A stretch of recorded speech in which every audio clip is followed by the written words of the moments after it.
महाभारत का युद्ध 18 दिनों तक चला था।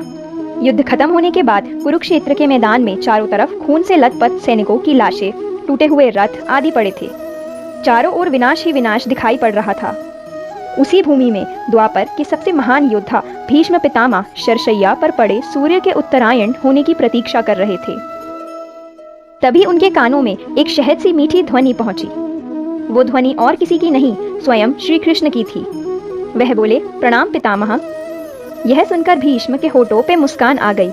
वह बोले, आओ देवकी नंदन कृष्ण, तुम्हारा स्वागत है। मैं तुम्हारे बारे में ही सोच रहा था।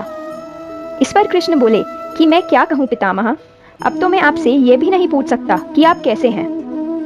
तब भीष्म बोले कि बड़े ही सही समय पर आए हो केशव, क्या मैं तुमसे कुछ प्रश्न पूछ सकता हूँ? मैं चाहता हूँ कि मेरा यह शरीर छोड़ने से पहले तुम मेरे कुछ भ्रम दूर कर दो। इस पर कृष्ण बोले, पूछिए पितामह। तब पितामह बोले, तुम ईश्वर हो ना? इसके जवाब में श्री कृष्ण ने कहा कि नहीं पितामह, मैं तो आपका पौत्र हूँ। पितामह बोले, अब तो सत्य बता दो कन्हैया कि इस युद्ध में जो हुआ क्या वह ठीक था? श्री कृष्ण ने पूछा कि पितामह, किसकी तरफ से, कौरवों की तरफ से या पांडवों की तरफ से? पितामह ने कहा कि कौरवों की तरफ से तो चर्चा करने का कोई मतलब ही नहीं रह गया है केशव, लेकिन जो पांडवों की तरफ से हुआ क्या वह सही था?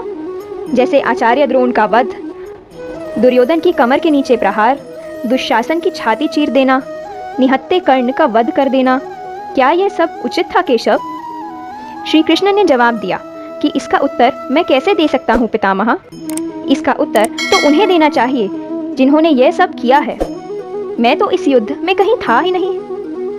पितामह भीष्म बोले, हे कृष्ण, भले ही विश्व समझता है कि इस युद्ध को अर्जुन और भीम ने जीता है, पर मैं जानता हूँ कि इस युद्ध को तुमने जीता है। इस पर कृष्ण बोले कि यदि आप उत्तर मुझसे जानना चाहते हैं तो सुनिए पितामह, वही हुआ जो होना चाहिए था। यह तुम कैसे कह रहे हो कृष्ण? पितामह भीष्म ने पूछा। मर्यादा पुरुषोत्तम श्री राम का अवतार कृष्ण ऐसा कह रहा है। युद्ध में छल करना तो हमारे संस्कारों में कभी था ही नहीं, तो फिर ये सही कैसे है? श्री कृष्ण ने कहा कि शिक्षा इतिहास से ली जाती है, परंतु निर्णय वर्तमान के आधार पर लिया जाता है पितामह। राम त्रेता युग में थे और उस युग में रावण जैसा राक्षस भी बहुत बड़ा शिव भक्त था और धर्म का महाज्ञानी था, इसलिए श्री राम ने उसके साथ कहीं छल नहीं किया।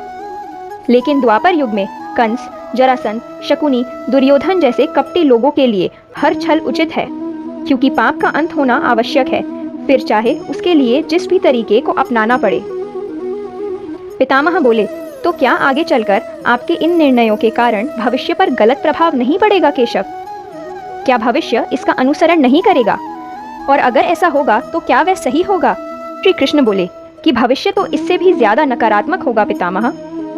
कलयुग में तो इतने से भी काम ना चल पाएगा, वहां तो मनुष्य को और भी कठोर होना पड़ेगा, वरना धर्म समाप्त होने में समय नहीं लगेगा। जब क्रूर शक्तियां धर्म का विनाश करने के लिए आतुर हों, तो नैतिकता अर्थहीन हो जाती है, तब केवल विजय महत्वपूर्ण होती है। भविष्य को यह सीखना ही होगा। तो पितामह बोले कि अगर धर्म का विनाश होना ही है तो क्या मनुष्य इसे रोक सकता है? इस पर कृष्ण कहते हैं कि सब कुछ ईश्वर के भरोसे छोड़कर बैठना भी मूर्खता है। ईश्वर कुछ नहीं करता, सब मनुष्य को ही करना पड़ता है। आप मुझे ईश्वर कहते हैं ना? तो पितामह बताइए कि इस युद्ध में मैंने क्या किया है? संपूर्ण युद्ध पांडवों को ही लड़ना पड़ा, यही प्रकृति का नियम है, और युद्ध के प्रथम दिन यही तो कहा था मैंने अर्जुन से, यही परम सत्य है। श्री कृष्ण की बातों को सुनकर भीष्म पितामह बहुत संतुष्ट हो गए।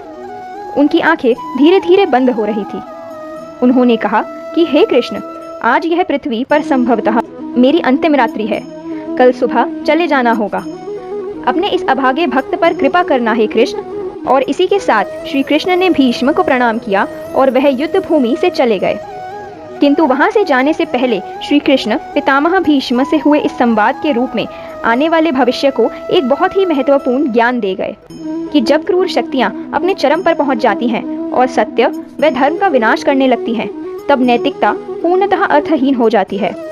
और इसलिए हमें ईश्वर के भरोसे हाथ पर हाथ रखकर नहीं बैठना चाहिए, क्योंकि ईश्वर मनुष्य को केवल मार्ग दिखाते हैं परंतु मनुष्य को उस मार्ग पर चलकर सत्य व धर्म के लिए संघर्ष स्वयं ही करना पड़ता है।